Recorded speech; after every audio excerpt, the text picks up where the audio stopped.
आपको लगता है ये जो हमेशा कहा जाता है डबल इंजन की सरकार, ये डबल इंजन की सरकार होने का फायदा आपको मिला है?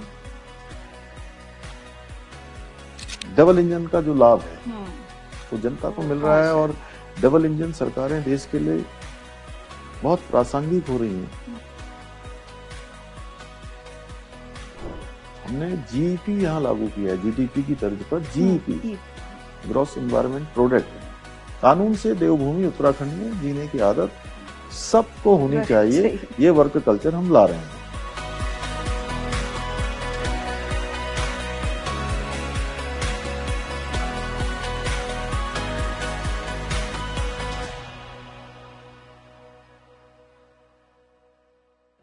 उत्तराखंड की ऊंची चोटियों जितना स्पष्ट दृष्टिकोण और इसकी नदियों जितना सतत प्रवाह रखने वाले जन नेता आज हमारे साथ हैं उत्तराखंड के माननीय मुख्यमंत्री श्री पुष्कर सिंह धामी जी।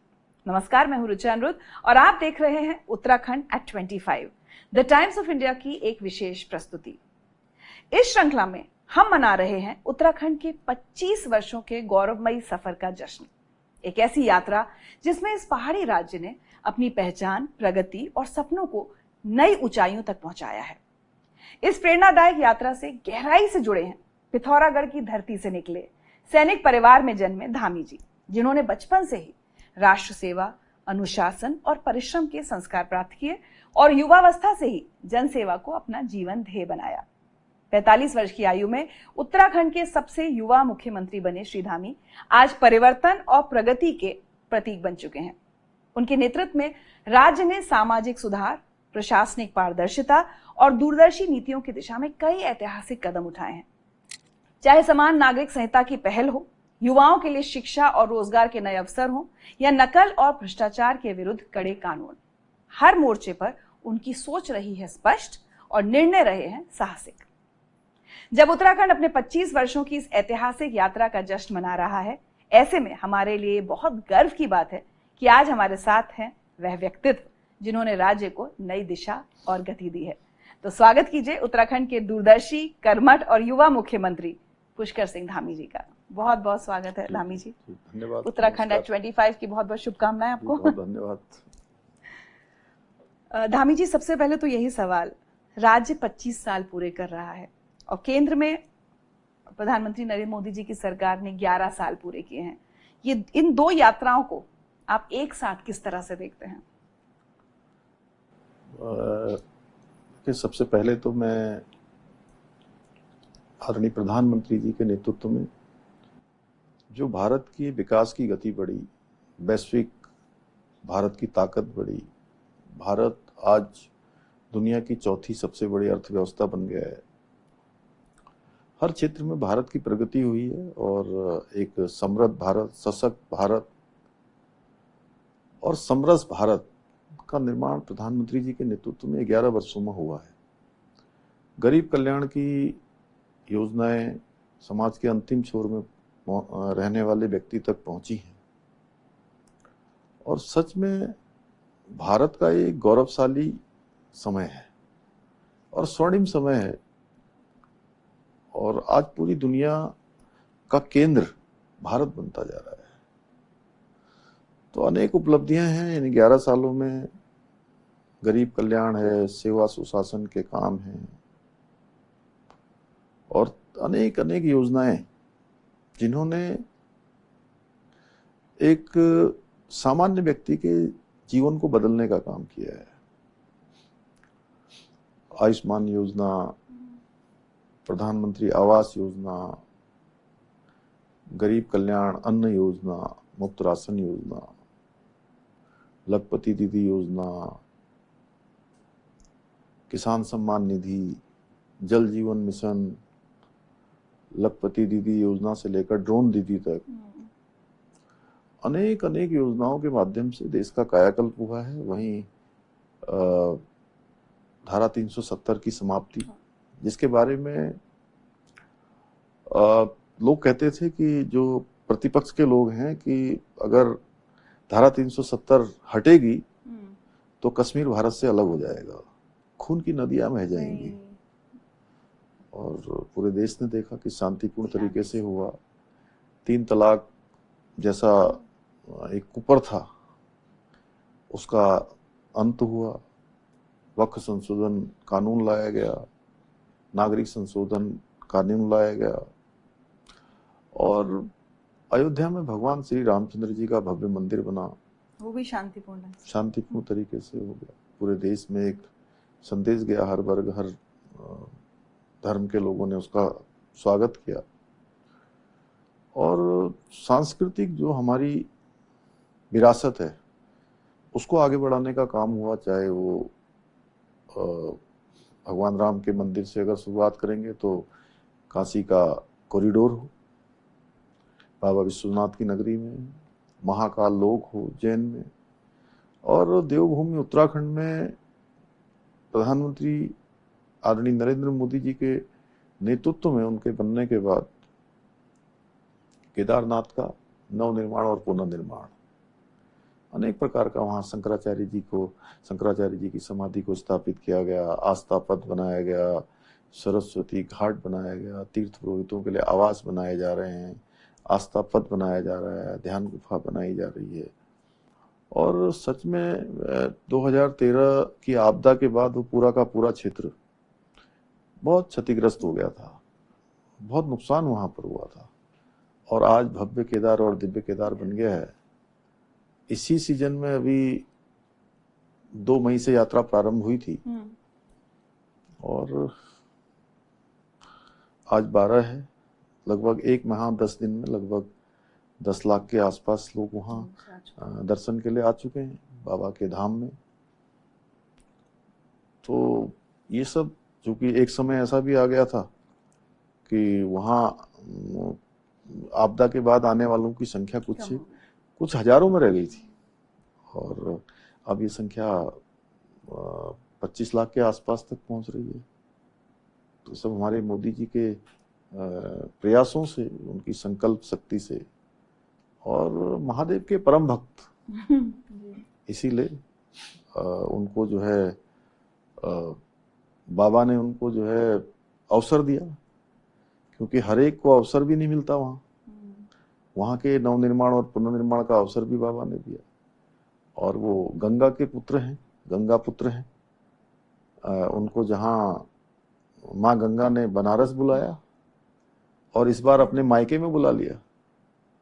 हमने शीतकालीन यात्रा प्रधानमंत्री जी की प्रेरणा से शुरू करी, और उस यात्रा में प्रधानमंत्री जी हमारे हरसिल मुखवा, जिसको माँ गंगा का मायका कहते हैं, वहाँ आए। और वहाँ उनके आने के बाद ऐसा नया चमत्कार हुआ कि उनकी 6 मार्च को यात्रा थी। 6 मार्च को हमारी शीतकालीन यात्रा में वो सम्मिलित हुए, और 6 मार्च से लगातार वहाँ लोग, आने वाले लोगों की बड़ी संख्या आ गई। और प्रधानमंत्री जी जहाँ जाते हैं वहाँ उसके वो, चाहे वो हमारा हरसिल मुखवा हो, माँ गंगा का मायका हो, या जिसको देश का अंतिम गांव कहते थे माणा गांव हो, वहां भी उनका हुआ। वो ऐसे पहले प्रधानमंत्री जो इतने सीमांत क्षेत्रों में गए हैं, या आदि कैलाश, जोलिंगकोंग, जो भारत के सीमांत क्षेत्र हैं, इन क्षेत्रों में जाने वाले वैसे प्रधानमंत्री हैं। बद्रीनाथ धाम का मास्टर प्लान, यहाँ 4 धाम ऑल वेदर रोड है। भारतमाला श्रृंखला में एक कोने से दूसरे कोने को जोड़ने की सड़कों की परियोजना हो, देहरादून दिल्ली एलिवेटेड रोड का तेज काम हो, हवाई सेवाओं का विस्तार हो, या अभी 2 रोपवे, ऐसे तो अनेक रोपवे हमारे राज्य में भारत सरकार के सहयोग से स्वीकृत हो रहे हैं। 2 रोपवे जिसकी चर्चा मैं जरूर आपसे करना चाहूंगा कि केदारनाथ का रोपवे, क्योंकि अत्यंत ही कठिन भौगोलिक स्थितियों में बनने जा रहा है, और आज बाबा की यात्रा, बाबा के आशीर्वाद से भक्त बड़े उत्साह से पूरा करते हैं, लेकिन उसके बावजूद भी जो शारीरिक रूप से कमजोर होते हैं, थोड़ा हमारे बुजुर्ग होते हैं, उनके लिए यात्रा कठिन होती है। तो ये कब तक रोपवे बन जाएगा? अब शुरू हो रहा है, काम शुरू हो रहा है, और जल्दी से जल्दी, क्योंकि कठिन रोपवे होगा, और लगभग 10-12 किलोमीटर का रोपवे होगा। बड़ा रोपवे है, बहुत बड़ा प्रोजेक्ट होगा। बड़ा प्रोजेक्ट है, और अपने आप में दुनिया के सबसे जो है अलग भौगोलिक परिस्थिति का प्रोजेक्ट है। इसके साथ साथ हेमकुंड साहब, जहाँ हमारे सिख धर्म के लोगों की बड़ी आस्था है, और हेमकुंड साहब के लिए भी रोपवे बनने जा रहा है। अच्छा। ये दोनों ही रोपवे हमारे प्रधानमंत्री जी ने पहले ही जो है इसका वो कर दिया था, और अब ये इसकी स्वीकृति मिल गई है, इनका काम शुरू होगा। इसके अतिरिक्त हमारे एयरपोर्ट हैं यहाँ पर, देहरादून का एयरपोर्ट, जहाँ से आज देश के लिए लगभग 60 के लगभग उड़ानें हो रही हैं, और हम इसको एक्सपेंड कर रहे हैं। कुछ हमारे पास थोड़ा जमीनों की यहाँ पर कमी होती है, थोड़ा ये हमारे सामने चुनौती है, लेकिन वन विभाग की 44 हेक्टेयर भूमि हमको मिल गई है। कुछ एक और भूमि का प्रबंध होगा तो हमारे यहाँ से अंतर्राष्ट्रीय उड़ान भी, अंतर्राष्ट्रीय हवाई अड्डा ये हमारा बन जाएगा देहरादून का। पंतनगर हवाई अड्डे को भी हम अंतर्राष्ट्रीय स्तर का बना रहे हैं, क्योंकि पंतनगर एक बड़ा सेंटर है कृषि का भी और हमारे उद्योग का भी। इसके साथ पूरे राज्य में हम यहाँ से देहरादून से पिथौरागढ़ के लिए हवाई सेवा प्रारंभ कर दी गई है, और दिल्ली से पिथौरागढ़ की हवाई सेवा प्रारंभ हो गई है। राज्य के अनेक अनेक स्थानों पर हम हेलीपोर्ट बना रहे हैं, और लगभग हमारे यहाँ पर 19 स्थानों पर अभी हवाई सेवाएं चल रही हैं, जो रीजनल हवाई सर्विस है हमारी। स्वास्थ्य के क्षेत्र में अगर मैं बात करूं तो स्वास्थ्य के क्षेत्र में हमारा एम्स देहरादून का पहले से संचालित है, जिसमें हजारों लोगों की रोज ओपीडी होती है।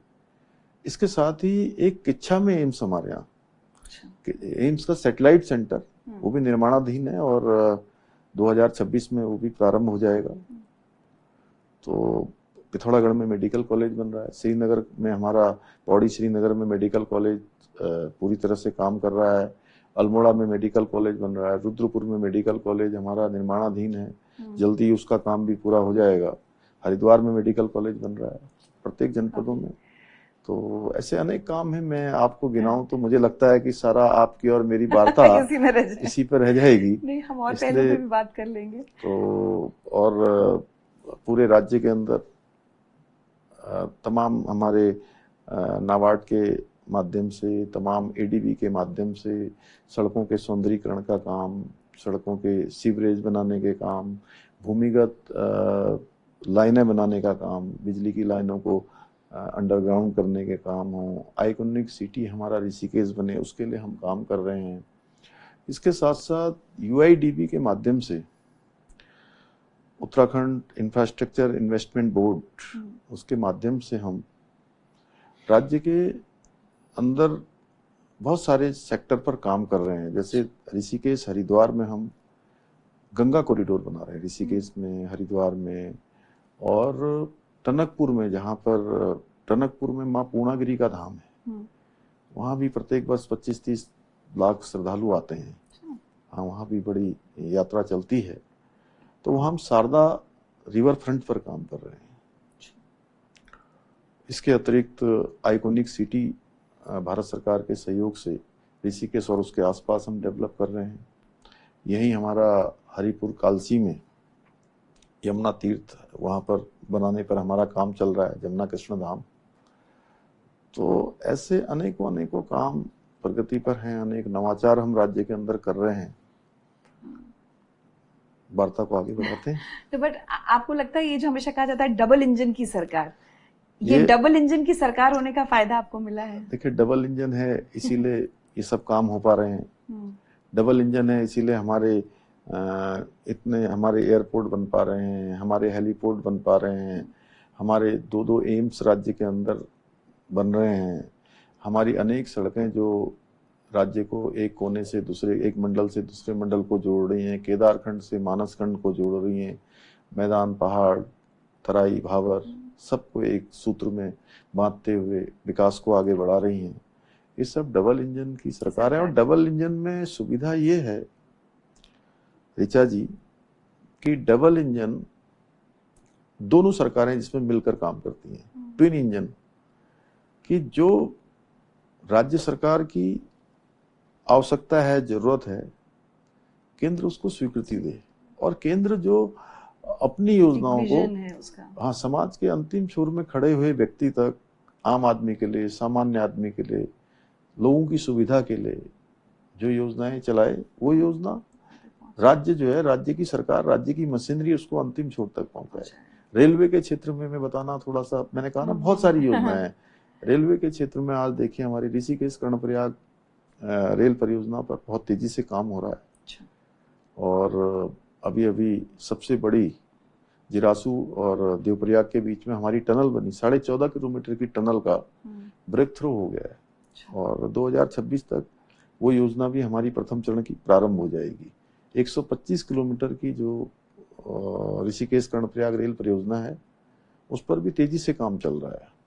आने वाले समय में टनकपुर बागेश्वर रेल लाइन का भी अनेक, हमारे यहाँ से देहरादून से दिल्ली के लिए जो है वंदे भारत चल रही है, लखनऊ के लिए वंदे भारत चल रही है। अन्य भी हमने अभी रेल मंत्री जी से अनुरोध किया है कि कुछ वंदे भारत ट्रेनें हमारी और चलनी चाहिए, और उनसे अनुरोध किया है, वो भी चल रहे हैं। अमृत भारत रेलवे स्टेशन हमारे सब सौंदर्यीकरण हुए हैं।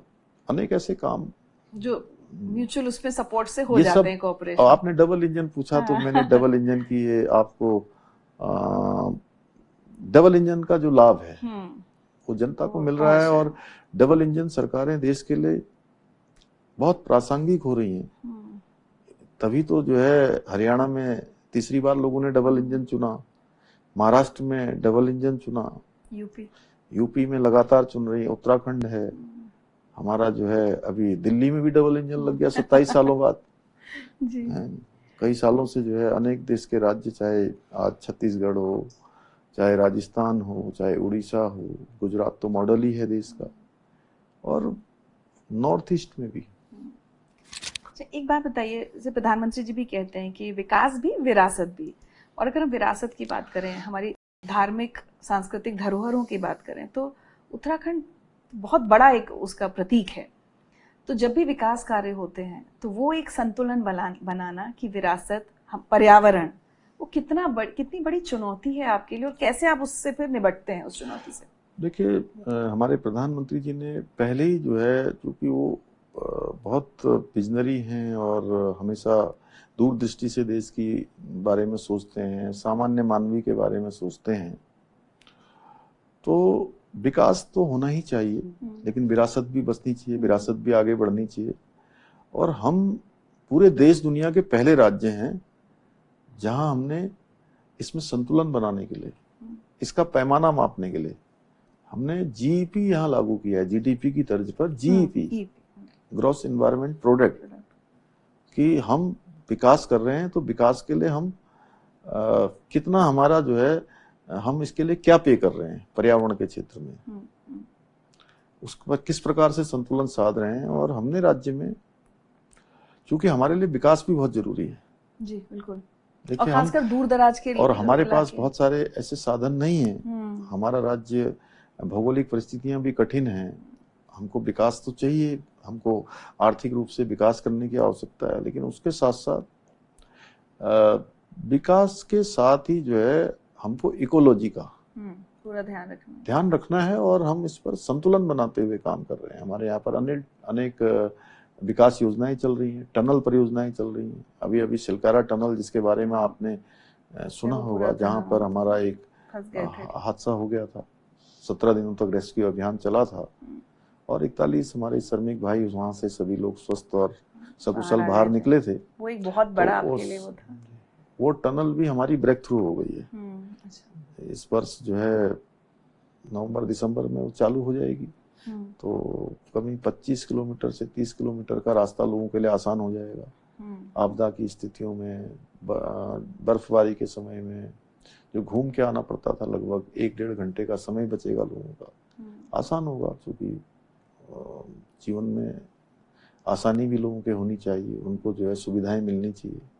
4 धाम आने वाले यात्रियों की संख्या हर वर्ष बढ़ रही है, बड़ी संख्या में लोग आ रहे हैं, उनकी भी अच्छी सुविधा हो, आसानी से यात्रा अपनी पूरी कर पाएं, और जो वहाँ रहने वाले वहाँ के नागरिक हैं उनको भी सुविधा मिले। 25 साल राज्य ने पूरे कर लिए, अब जब आगे बढ़ना है, आगे का रास्ता तय करना है, तो आर्थिक स्थिति और आर्थिक उस पर आपको फोकस करना होगा। तो चाहे हम औद्योगिक निवेश की बात करें या और रोजगार के अवसर हों, इस सब के लिए आप क्या कर रहे हैं? देखिए, पिछले दिनों हमने 2023 में आदरणीय प्रधानमंत्री जी की प्रेरणा से देहरादून में हमने पूरे देश दुनिया के लोगों को आमंत्रित किया था। हमने यहाँ पर इन्वेस्टर ग्लोबल समिट की थी और उसमें सभी को आमंत्रित किया। उससे पहले हमने लगभग 25 से अधिक पॉलिसी बनाई लोगों के सुझाव लेकर कि राज्य में अनेक हमारे यहाँ पर देखिए इन्वेस्टमेंट फ्रेंडली इन्वायरमेंट है, यहाँ पर अच्छा वातावरण है और अनेक संभावनाएं हैं, चाहे वो सर्विस सेक्टर की बात हो या उद्योग के क्षेत्र में हो। हर एक क्षेत्र में पर्यटन, उद्योग, सर्विस सेक्टर, पर्यटन का क्षेत्र, हमारा रोपवे का क्षेत्र हो, तो औद्योगिक मतलब उद्योग निवेश करने को तैयार हैं राज्य में? जी, बड़ी संख्या में लोग आए और हमारा लगभग 3,54,000 करोड़ का निवेशकों के साथ करार हुआ है। अच्छा। जिसमें से 90,000 करोड़ की ग्राउंडिंग हमारी चालू हो गई है। अच्छा। उसकी हम लोग जल्दी एक ग्राउंडिंग सेरेमनी भी करेंगे, आपको भी सूचना देंगे। आपके क्योंकि आप आएंगी तो लाखों लोगों तक वैसे ही हमारी बात पहुंच जाएगी, तो हम जल्दी ही जो है उसको करने वाले हैं। उससे हमारे यहाँ पर राज्य के अंदर उद्योग भी बढ़ेगा, इन्वेस्टमेंट बढ़ेगा, रोजगार सृजन होगा, एम्प्लॉयमेंट जनरेट होगा बड़ी संख्या में। तो उसके लिए हम काम कर रहे हैं और सिंगल विंडो सिस्टम को हमने और आसान किया है, उसको मजबूत किया है। कुछ आंकड़े होंगे धामी जी की, जैसे जो हमारा युवा है उत्तराखंड का, सब पहले नौकरी के लिए पलायन करते हैं, क्या उसमें कमी आई है या जो चले गए थे क्या वो वापस आना चाह रहे हैं? अब उन्हें ऐसा लग रहा है कि भाई अब यहाँ माहौल अच्छा है, हम अपने घर पर रहकर काम कर सकते हैं? कुछ आपके पास ऐसे? नहीं, बहुत लोग आज ही खटीमा में हमारे यहाँ का नमन भट्ट है, हाँ। वो कहीं बाहर काम करते थे, लौट कर आ गए अपने यहाँ पर। अच्छा। ऐसे अनेक मतलब कई सक्सेस स्टोरी हैं। और विशेषकर ये जो कोविड आया था, कोविड के बाद लोगों ने यहाँ पर वापसी किया है, रिवर्स माइग्रेशन किया है और बड़ी संख्या है इनकी सक्सेस स्टोरी की। हमारी जो चारधाम यात्रा रूट पर रहने वाले लोग हैं वो अब अपने घरों को वापस आ गए हैं, क्योंकि यहाँ बहुत काम हो गया है। होम स्टेज, आदि कैलाश यात्रा रूट पर रहने वाले धारचूला से आगे गुंजी तक के लोग छोटे छोटे काम कर रहे हैं, लाखों की कमाई हो रही है। होम स्टे बड़े अच्छे चल रहे हैं हमारे यहाँ, स्टार्टअप बहुत अच्छे चल रहे हैं। तो इस प्रकार से स्टार्टअप के क्षेत्र में, होम स्टे के क्षेत्र में हमारे अनेक जो सेल्फ हेल्प ग्रुप हैं वो भी बहुत अच्छा काम कर रहे हैं। और आप मातृशक्ति की प्रतीक हैं, हमारी उत्तराखंड मातृशक्ति का बहुत बड़ा योगदान हमारे राज्य को बनाने में भी है और राज्य को चलाने में भी है। आज से नहीं, पहले से ही ये हमारा पूरा क्षेत्र, महिलाओं का बड़ा इसमें योगदान है। वो परिवार भी चलाती हैं, घर के सारे काम करती हैं, बच्चों की देखभाल भी करती हैं और इसके बावजूद एक मजबूत इच्छा शक्ति से उनके अंदर स्किल भी है और स्किल के साथ मजबूत इरादे भी हैं। उत्तराखंड की पहाड़ की महिलाएं, पहाड़ की मातृशक्ति, उनके इरादे और उनके हौसले चट्टान जैसे मजबूत हैं, हिमालय जैसे अडिग हैं और इतने अच्छे अच्छे उत्पाद वो बनाती हैं। मैं सच बताऊं, मैं बड़ा भावुक होता हूं, क्योंकि मैंने अपनी माँ को बहुत कठिनाइयों में देखा बचपन में, कैसे खेत में काम करती थी, कैसे फिर गाय भैंस को दूती थी। हाथ लगाना बोलते हैं हमारे यहाँ। अच्छा। पता नहीं आपके यहाँ क्या बोलते हैं? दूध दोहना। यहाँ दूना बोलते हैं। अच्छा। हमारे यहाँ हाथ लगाना बोलते हैं। अच्छा। हाथ लगाते थे। मैं भी सीखा हूँ बचपन में। हाँ, दूध में जाता था छोटा सा तो साथ में। तो कैसे करती हैं, फिर खाना खिलाना, बच्चे छोटे हैं, उनके पिताजी चूंकि सेना में थे तो अकेले ही घर करती थी सब कुछ। सोचिए सिंगल पेरेंटिंग। हाँ, तो बहुत कठिन परिस्थितियां होती हैं, लेकिन उसमें काम करना। और अभी हम राज्य में आज हमारा हाउस ऑफ हिमालय जो ब्रांड है, अन्य हमारे ब्रांड हैं, अभी मैंने आपको भी दिखाए थे। जी। तो उनको आप जरूर लेकर जाइएगा और उनको उपयोग में लाइएगा। अच्छा लगेगा तो आपको जो है हम लोग हैं फिर से यहाँ से सप्लाई चेन शुरू करेंगे आपकी। और तो इनमें ज्यादातर महिलाएं जुड़ी हुई हैं आपके? सब महिलाएं जुड़ी हैं। इतने अच्छे उत्पाद, चाहे वो सिलाई कढ़ाई का क्षेत्र हो, चाहे वो मिलेट्स के बनने वाले उत्पाद हों, या कोई खिलौने हों, चार धाम यात्रा रूट पर प्रसाद बनाने वाले हों, अनेक प्रकार के जो भी उत्पाद हैं विभिन्न प्रकार के, तो सब महिलाएं कर रही हैं। और मैं तो 13 के 13 जनपद में खूब उनके बीच में गया। हर एक राज्य में बड़े बड़े उत्सव के रूप में हमने उनको नारी शक्ति बंधन के हमने कार्यक्रम किए। तब मैंने देखा कि क्या कौशल है, क्या उनके अंदर प्रतिभा है, इस्तेमाल किया जा सकता है। और हमारा राज्य जो हमारे प्रधानमंत्री जी ने, उनके मुंह से ये शब्द एकदम अनायास ही निकल गए। बाबा केदार के धाम में नवंबर 2021 में, और उन्होंने, उनके मुख से निकला कि 21वीं सदी का ये तीसरा दशक उत्तराखंड का दशक होगा। अच्छा। और वो सामान्य शब्द नहीं थे ऋचा जी, वो सामान्य शब्द नहीं थे, क्योंकि वो बाबा के धाम में निकले और प्रधानमंत्री जी ने उसका बार बार उल्लेख किया। अनेक बार वो उल्लेख करते हैं, जितनी बार उत्तराखंड आते हैं हर बार ये सबके स्मरण में लाते हैं। और सच में उनके मुंह से निकले हुए शब्द वो बिल्कुल साकार होते जा रहे हैं। आप देखिए, हम नीति आयोग भारत सरकार की 2024 की रैंकिंग में पूरे देश में हमारी पहली रैंकिंग आई है। SDG सस्टेनेबल डेवलपमेंट गोल्स, उसमें हमारा पहला नंबर आया है। बेरोजगारी दर हमारी 4.5 की कमी आई है इसमें, और हमने जो राष्ट्रीय औसत है उससे भी, उसको भी पीछे छोड़ा है। इसी प्रकार फाइनेंशियल मैनेजमेंट में हमारा पूरे देश में दूसरा स्थान आया है छोटे राज्यों में। Ease of doing, ease of living, startup, इन सभी क्षेत्रों में हमने अच्छा किया है। हमें इन्वेस्टमेंट के क्षेत्र में अच्छा किया है। फिल्म फ्रेंडली अवार्ड हमको मिला है। फिल्में भी बड़ी संख्या में बन रही हैं यहाँ, 200, 250, 300 फिल्में बन रही हैं। लगातार काम चल रहा है। और जाहिर सी बात है, जब कनेक्टिविटी ये सब बढ़ेगी तो फिर और फिल्म मेकर्स, कनेक्टिविटी बढ़ रही है। देहरादून, ऋषिकेश, हरिद्वार, आपको आने वाले समय में मात्र 2.5 घंटे में, 2 घंटे में आप यहाँ का रास्ता पूरा कर लेंगे।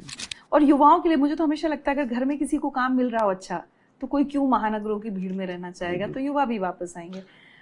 आपके कुछ फैसले बड़े सख्त और ऐसा लगा कि कैसे ले लिए, ये मुश्किल रहे होंगे, उन फैसलों पर आगे बात करूंगी। सबसे पहले तो जो आपने हाल ही में नकल विरोधी अधिनियम जो लागू किया, क्या उसके पीछे आपकी सोच रही, और फिर आपको क्या लगता है शिक्षा व्यवस्था में कुछ क्या बदलाव आएगा? मैंने यहाँ, चूंकि मेरा जीवन भी एक सामान्य परिवार में, सामान्य हमारे परिवार के लोगों का जो जीवन यहाँ शुरू होता है, जो उनके जीवन में चुनौतियां होती हैं, वो सब मैंने नजदीक से देखी हैं। नकल का कानून लाने में हमारे सामने बहुत चुनौतियां थी। नकल माफिया यहाँ हावी थे। सालों साल से कोई भी पेपर होता था, पेपर के बाद परीक्षाएं होती थी, लीक हो जाया करता था, परीक्षाएं निरस्त हो जाया करती थी, पेन ड्राइव से नकल होती थी, पेपर लीक करवा के, पर्चा आउट करवा के नकल होती थी। जो सामान्य गरीब माता पिता के बेटे बेटियां, जिनको बहुत कठिनाई से जो अपनी तैयारियां करते हैं, उनके माता पिता भी उनके लिए अपने को बहुत पे करना पड़ता है। उनको भी, उनका प्रतिभा, योग्यता, क्षमता सभी कुछ थी उनके अंदर, लेकिन उनका सिलेक्शन नहीं होता था। सिलेक्शन उनका होता था जो नकल माफिया से साठगांठ करते थे। बहुत दुखद है।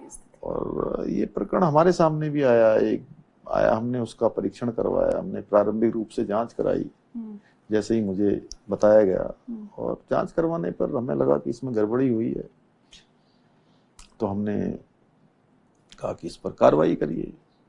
कार्रवाई की गई। जब हम कार्रवाई करने लगे तो नकल माफिया, चूंकि जिनका कारोबार था इतने दिनों से, उन्होंने हमारे युवाओं को, नौजवानों को भड़काने का, बरगलाने का बहुत प्रयास किया, यहाँ पर तोड़ फोड़ करवाने का।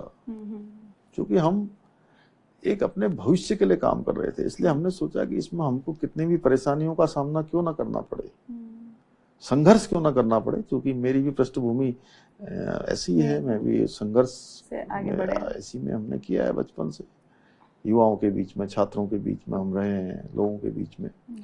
तो हमने कहा कि हम युवाओं के और भविष्य के साथ किसी प्रकार का खिलवाड़ नहीं होने देंगे और नकल माफिया के खिलाफ हमने कार्रवाई करी तो 100 से ज्यादा नकल माफिया इसमें जो है जेल की सलाखों के पीछे गए। लेकिन इतने भर से काम नहीं चलता, ने हम सख्त नकल का कानून लेकर आए। हमने कई जगह के नकल के कानूनों को देखा, अपने यहाँ पर स्टडी करी और इसमें हमने उम्र कैद तक की सजा का प्रावधान कर दिया। बड़ी धनराशि एक और उनकी सारी जो नकल माफिया की जो संपत्ति है, उस संपत्ति पूरी की पूरी जो है सरकार में निहित करने का प्रावधान कर दिया। तो उसके बाद ये नकल बंद हो गई और आज 23,000 से ज्यादा नियुक्तियां अभी तक संपन्न हो चुकी हैं। बच्चे और युवा खुश हैं राज जी। 21 सालों में नियुक्तियां हुई कुल 16,000। 21 सालों में नियुक्तियां हुई 16,000 और पिछले 3.5 सालों में नियुक्तियां हुई हैं 23,000 और एक में भी नकल का कोई प्रकरण नहीं आया और इतनी खुशी होती है। मैं तो चाहूंगा कि आप हमारे यहाँ के कुछ ऐसे परिवार जो बहुत सामान्य स्थितियों परिस्थितियों में जिनके बच्चों ने और उनके माता पिता ने उनकी तैयारी करवाई है,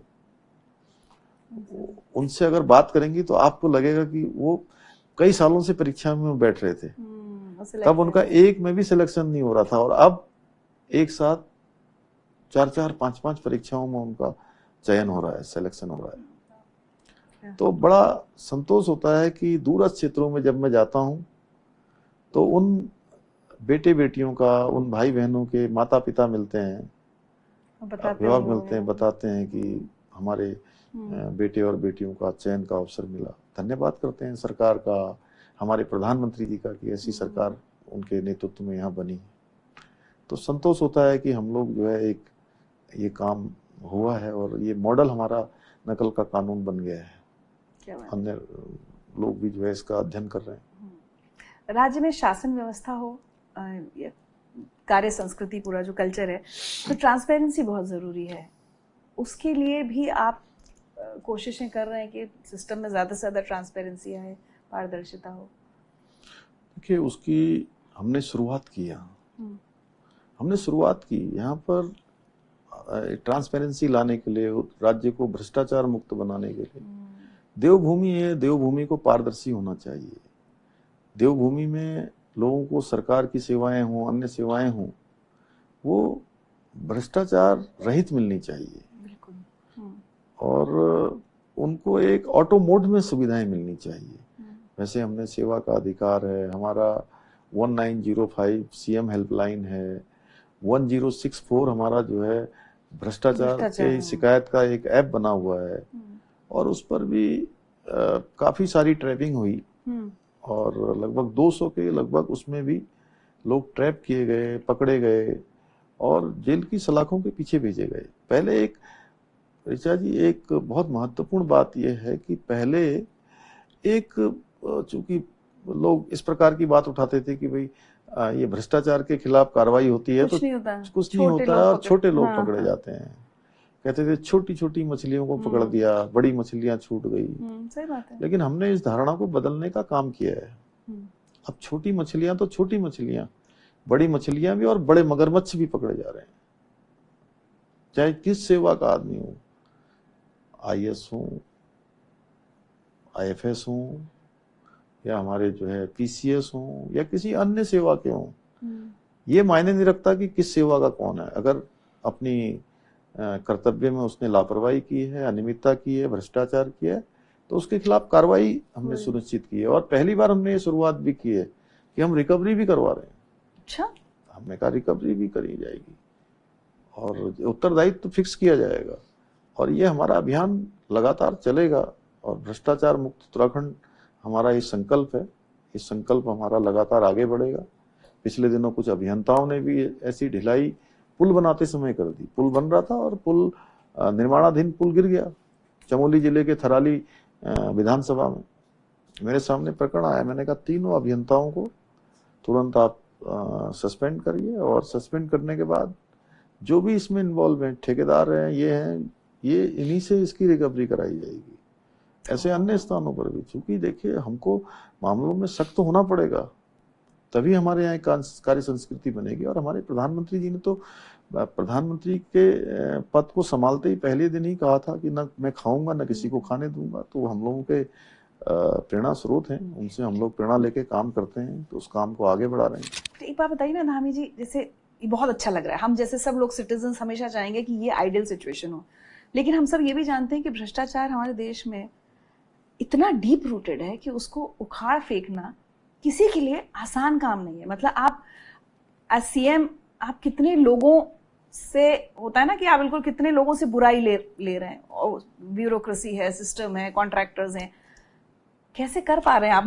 मतलब बहुत जिद चाहिए इस काम के लिए। अच्छे काम के लिए आपको कुछ तो चुकाना ही पड़ेगा जी। और उसको चुकाने के लिए आपको तैयार भी रहना चाहिए। बहुत दुश्मन बना रहे हैं आप? नहीं, हम व्यवस्था बना रहे हैं। हमारा ध्येय ये नहीं है कि किसी के प्रति व्यक्तिगत रूप से कोई हम वो करें। हम चाहते हैं कि एक कल्चर बने राज्य के अंदर। एक शुरुआत हमने की है, चाहते हैं पूरे देश में ऐसा हो जैसा आप कर रहे हैं। और हमारे राज्य के लोग हमारे साथ हैं। उनका हमारे कंधे पर भी हाथ है, हमारे सर पर भी माताओं बहनों का हाथ है, आशीर्वाद है बुजुर्गों का, हमारे नौजवानों का हमारे साथ कंधा है, उनके साथ हैं हम लोग। तो इसलिए ये सब हमने नियम बनाए, कानून बनाए, नकल का कानून लाए हमने, धर्मांतरण का कानून लाए हमने, दंगारोधी कानून यहाँ बनाया हमने, लैंड जिहाद, लव जिहाद, थूक जिहाद के खिलाफ कार्रवाई करी, अनेक हमने नवाचार किए। हम समान नागरिक संहिता का कानून हमने देश में सबसे पहले यहाँ लागू किया, कानून बनाया। तो राज्य के लोगों ने उसका बढ़ चढ़ कर स्वागत किया, बढ़ चढ़ कर साथ दिया, इसीलिए हम कर पा रहे हैं। अभी आपने अभी जो 3-4 चीजों का जिक्र किया, यूसीसी हो गया, लव जिहाद की आपने बात की, इनकी वजह से एक छवि आपकी ये भी बनाई जा रही है कि भाई उत्तराखंड को हिंदुत्व की प्रयोगशाला बना रहे हैं धामी जी। तो इसको आप आरोप कहें या धारणा कहें या जो भी कहें, इसका आप क्या जवाब देते हैं लोगों को या देना चाहेंगे? ऋचा जी देखिए, चूंकि ये लोग कौन लोग हैं ऐसी बातें कर रहे हैं, अच्छी बात है, बातें सबको करनी चाहिए, अपना अपना फेस सेव सब करते हैं। जब कोई काम हो जाता है, उनको अपेक्षा नहीं थी कि ये सब काम होंगे। अगर मैं एक काम कहूँ, यूसीसी समान नागरिक संहिता, ये भारत के संविधान के अनुच्छेद 44 में इसका प्रावधान किया गया है। जब भारत का संविधान बन रहा था उसमें उसका प्रावधान किया गया। हमने हमारे प्रधानमंत्री मोदी जी के नेतृत्व में हम उत्तराखंड की जनता के बीच में गए और हमने उनसे ये संकल्प हमने प्रस्तुत किया कि हमारी सरकार बनते ही हम सबसे पहले यूसीसी लागू करेंगे। जनता ने हमको, देवभूमि की जनता ने हमें आशीर्वाद दिया। एक यहाँ परिपाटी थी कि हर 5 साल में यहाँ सरकार बदल जाती है, लगातार यही होते रहा। एक यहाँ पर मिथक भी था। मैं तो 6 महीने पहले ही, चूंकि मुझे जिम्मेदारी दी गई थी, तो लोगों को विश्वास नहीं था कि दोबारा भारतीय जनता को, हमारे प्रधानमंत्री जी के नेतृत्व में उत्तराखंड की जनता ने, जब से उन्होंने देश का नेतृत्व करना प्रारंभ किया, कभी भी उन्होंने जो है दूसरी सरकारों को नहीं चुनाया, हर चुनाव में भाजपा को जिताया। इस बार भी 22 में मिथक तोड़ दिया, एक इतिहास बना दिया। और हम जो उनसे संकल्प और जो वचन हमने जनता को दिया था, वो वचन हमने निभाया अपना।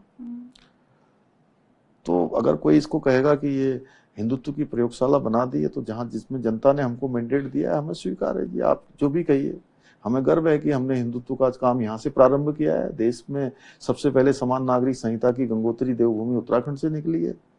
कोई कहेगा कि आपने दंगा रोकने के लिए कानून बना दिया, कोई कहेगा कि आपने जो है यहाँ लैंड जिहाद, जो बड़ा अतिक्रमण था, जिसमें हमने 7000 एकड़ से भी ज्यादा जमीन आज इस लैंड जिहाद से मुक्त करा दी, कोई इसको कहेगा कि हिंदुत्व की प्रयोगशाला है, तो हमें स्वीकार है कि आप ऐसा कह रहे हैं। इसमें हम बताइए, आप कि कोई अतिक्रमण, इंक्रोचमेंट, ऋचा जी, धर्म से क्या लेना देना? मैं नहीं, आप भी, और आपके साथ साथ जो भी अभी आज ये देखेगा आपका और मेरा संवाद, कोई भी जो है इसको गलत नहीं ठहराएगा। इसको आप कोई भी संज्ञा दे दीजिए, है थूक जिहाद है, घृणित मानसिकता है, खाने को दूषित करना, ये करना, ऐसी घटनाएं सामने आई। हमारी क्या किया आपने?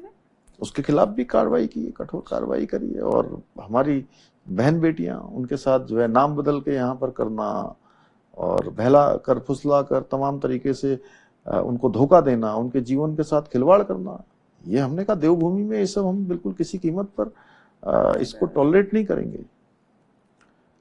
तो इस प्रकार के कामों के लिए कोई हमको कोई संज्ञा दे दे, हम देवभूमि के मूल अस्तित्व को बचाना है। यहाँ की जनता भी चाहती है, देशवासी भी चाहते हैं, दुनियावासी भी चाहते हैं, क्योंकि ये उत्तराखंड देखिए, ये गंगा का प्रदेश है, ये यमुना जी का प्रदेश है, ये हमारी अनेक नदियां यहाँ से निकलती हैं, धौली गंगा, काली गंगा, सरयू, पिंडर, अनेक नदियां, कोसी।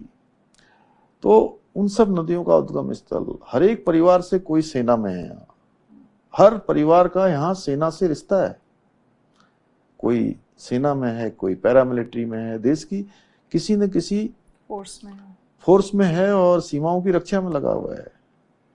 देश में देश की सेवा करने वाले, रक्षा करने वाले हर 5वें सैनिक में से 5वां सैनिक देवभूमि उत्तराखंड का होता है। इतनी बड़ी संख्या यहाँ की है। तो 2-2 अंतर्राष्ट्रीय सीमाओं से लगा हुआ प्रदेश है। 70% एरिया, हमारा 70% भूभाग वो यहाँ फॉरेस्ट है जी। उसको बचाए रखना भी बहुत बड़ा चैलेंज। देवों से आच्छादित है। जहाँ देखिए आप देवभूमि है। अगर यहाँ भी ये सब हो जाएगा, जमीनें, लैंड जिहाद, काली चादर, पीली चादर, नीली चादर चढ़ाकर, तो कहाँ बचेगा। तो इसलिए लोग चाहते हैं, दुनिया के लोग चाहते हैं कि यहाँ का मूल स्वरूप बना रहे। तो उसके लिए हम काम करेंगे। इसके लिए जो हाँ, लोग नहीं, नाम रख रहे हैं, कानून नहीं, कानून, और दूसरी बात कानून से करेंगे, विधि सम्मत करने। हम व्यवस्था को मानने वाले लोग हैं। हम किसी को जबरदस्ती मारपीट करने वाले नहीं हैं कि हम कोई अराजकता फैलाएं, हम कोई किसी के ऊपर जबरदस्ती करें। जो कानून सम्मत है वो करेंगे। और बहुत सारे लोगों को हमने बताया कि भाई आपने ये अतिक्रमण किया है, एनक्रोचमेंट किया है, उन्होंने स्वतः ही हटा लिया। जिन्होंने स्वतः हटा लिया, कानून मानने वालों का स्वागत है। जो कानून नहीं मानेगा तो कानून उस पर काम करेगा। कानून से देवभूमि उत्तराखंड में जीने की आदत सबको होनी चाहिए। ये वर्क कल्चर हम ला रहे हैं। एक कंसर्न आपके साथ जरूर शेयर करना चाहूंगी, आप तक भी आई होगी, सोशल मीडिया की वजह से बहुत आती है। अब सोशल मीडिया में वो दुधारी तलवार, तीर्थयात्री बहुत बढ़ रहे हैं, ठीक है, लेकिन आजकल होता है ना कि कई लोग बाबा केदारनाथ या बद्रीनाथ, यहाँ की जो गरिमा है वो नहीं मेंटेन, या उसको ना समझते नहीं, उसको पिकनिक स्पॉट ना बनाए तीर्थयात्री, उसके लिए कोई ठोस कदम उठाने की योजना है? वो सोशल मीडिया पे जब हल्ला होता है तो फिर ठीक है, कोई ढोल बजा रहा है, कोई कुछ, वो हमने कुछ प्रावधान कर दिया रील इत्यादि बनाने के लिए, पिक्चर इत्यादि लेने के लिए, उसके आसपास के हमारे जो धाम हैं उनके आसपास, जिसके कारण से यहाँ की पवित्रता बनी रहे, व्यवस्था बनी रहे। और जो आने वाले लोग हैं, मैं तो आपके माध्यम से ये भी कहना चाहूंगा, अभी तक देखिए हमारे आज तक 27 लाख तीर्थयात्री इस 1 महीने और 12 दिनों में 27 लाख से ज्यादा लोगों ने अभी तक 4 धामों के दर्शन कर लिए हैं। एक बड़ी संख्या है। अभी 1.5 महीना भी पूरा नहीं हुआ है। तो देश भर के लोगों ने अभी यात्रा करनी है। अभी ये यात्रा हमारी चलेगी। देखिए हमारे पूर्वजों ने, हमारे से पहले वाले हमारे बड़े लोगों ने, हमारे धर्माचार्यों ने, हमारे विद्वानों ने कुछ नियम यात्रा के बनाए हुए थे कि इस यात्रा का पुण्य तभी मिलेगा जब हम यात्रा को ठीक प्रकार से पूरा करेंगे, अनुशासित ढंग से। साफ तरीके से रहना है, स्वच्छ रखना है, मन को भी साफ रखना है, अपने साथ साथ दूसरे लोगों को भी ठीक प्रकार से रखना है। हर एक को जो है अच्छी बात करनी है, अच्छे विचार रखने हैं। जहां जा रहे हैं वहां भी स्वच्छता रखनी है। कोई ऐसा काम नहीं करना है जिससे आपको भी परेशानी हो और दूसरों को भी परेशानी हो। तो ये हमारे पूर्वजों के बनाए हुए नियम हैं और हमने तो इस बार उस नियम में कुछ चीजें जोड़ी हैं हमारे प्रधानमंत्री जी के मार्गदर्शन में कि लोग प्लास्टिक मुक्त योजना यात्रा करें, without plastic, single use plastic के करें और अपने ये रील्स बनाने के चक्कर में ना पड़े। उससे देखिए बहुत उनको भी असुविधा होगी और लोगों को भी असुविधा होती है और कई बार इससे कई घटनाएं भी होती हैं। 4 धाम यात्रा एक बहुत पवित्र यात्रा है। बिल्कुल, उसका पालन करना चाहिए सबको। आप सैनिक परिवार से हैं और जैसा भी आपने कहा कि उत्तराखंड का तो हर 5वां परिवार में कोई, मतलब हर परिवार में कोई सेना में है। अभी ऑपरेशन सिंदूर में हमने अपनी सेना का जो पराक्रम देखा, उस समय आपके विचार क्या थे? देखिए, पहलगाम में जो घटना हुई वो बहुत कायराना हमला था, कायराना घटना थी। निहत्थे लोगों को, निहत्थे पर्यटकों को और धर्म पूछकर गोली मारना, उनकी हत्या करना, उनकी परिवार की बहन बेटी पत्नी के सामने उनके सिंदूर को उजाड़ना, बहुत ही, जितनी उसकी निंदा की जाए उतनी कम था। लेकिन पहले के समय में इस प्रकार की घटनाएं अगर होती थी 2014 से पहले, तो आतंकवादियों की निंदा कर दी जाती थी, पाकिस्तान की निंदा कर दी जाती थी और कोई प्रतिकार नहीं होता था, कोई जवाब नहीं दिया जाता था। लेकिन हमको ही नहीं, पूरे देशवासियों को ये विश्वास था कि मोदी जी के नेतृत्व में भारत की सेना इसका बदला लेगी। और सबसे पहले उन्होंने सिंधु जल समझौता रद्द किया, जो इतने सालों से चल रहा था। और ये सही है कि ये रद्द किया जाना चाहिए, क्योंकि खून और पानी दोनों का प्रभाव एक साथ नहीं हो सकता, पानी और खून दोनों एक साथ नहीं बह सकते। और फिर जिस प्रकार से 22 मिनट में जो है पूरा ऑपरेशन हो गया सिंदूर, माँ बहनों के सिंदूर के साथ जिन्होंने इस प्रकार का काम किया था, उनको पूरी तरह से नेस्तनाबूद कर दिया गया। 100 से ज्यादा आतंकवादी खत्म कर दिए गए, उनके 9 आतंकी अड्डों को नष्ट कर दिया गया। उसके बाद 4 दिनों तक जिस प्रकार से भारत की सेना ने ताबड़तोड़ हमले किए, उनके एयरवेज से लेकर तमाम स्थानों को पूरी तरह से नेस्तनाबूद कर दिया गया और पाकिस्तान की सेना घुटनों पर आ गई। संधि की उनको भीख मांगनी पड़ी और जो उन्होंने हमले किए दूसरे देशों के, जो बड़ी बड़ी बातें थी कि उनके हथियार ऐसे हैं वैसे हैं, तमाम ड्रोन भेजे, मिसाइलें भेजी, हमारे एयर डिफेंस सिस्टम ने उसको हवा में ही जो है बेअसर कर दिया। तो ये भारत की जो शक्ति है उससे पूरी दुनिया ने उसको देखा। और इसके साथ ही जो भारत के स्वदेशी निर्मित हथियार हैं और हमारे प्रधानमंत्री जी का आत्मनिर्भर भारत का जो संकल्प है, वो पूरी तरह से मजबूत हुआ। उसको देखा, आकाश मिसाइल, ब्रह्मोस मिसाइल, हमारे विक्रांत, ऐसी तमाम जो स्वदेशी निर्मित, और आज भारत जो है हर क्षेत्र में मजबूत हुआ है। इससे वैश्विक ताकत देखी लोगों ने और पूरी तरह से जो है बदला लिया गया। और ये मैसेज की हमारी बहन बेटियों के सिंदूर के साथ जो भी जो है इस प्रकार को वो करेगा, उसको पूरी तरह से नेस्तनाबूद कर दिया जाएगा। प्रधानमंत्री जी का भी और हमारे देश की सेनाओं का भी जितना अभिनंदन किया जाए उतना कम है। चलते चलते हम लगातार क्योंकि बात कर रहे हैं उत्तराखंड एट 25, आप अपने राज्य की जनता और खासकर मैं कहूंगी युवाओं से आप क्या कहना चाहते हैं? अब राज्य का अगले 25 साल आप कैसे देखते हैं? देखिए, जहां देश का ये स्वर्णिम कालखंड है, आदरणीय प्रधानमंत्री जी के नेतृत्व में हम विकसित भारत के संकल्प लेकर हर एक देशवासी आगे बढ़ रहा है। और विकसित भारत का संकल्प तभी पूरा होगा जब विकसित उत्तराखंड भी बनेगा। विकसित उत्तराखंड भी इसमें सहयात्री बनेगा। उत्तराखंड विकसित होगा, उत्तराखंड का हर एक स्थान, हर एक जनपद, हर एक गांव, हर एक तहसील, हर एक विकासखंड, हर एक न्याय पंचायतें जब पूरी तरह से एक लक्ष्य लेकर हम काम करेंगे तो निश्चित रूप से विकसित भारत हमारा बनेगा। और उसको बनना ही है।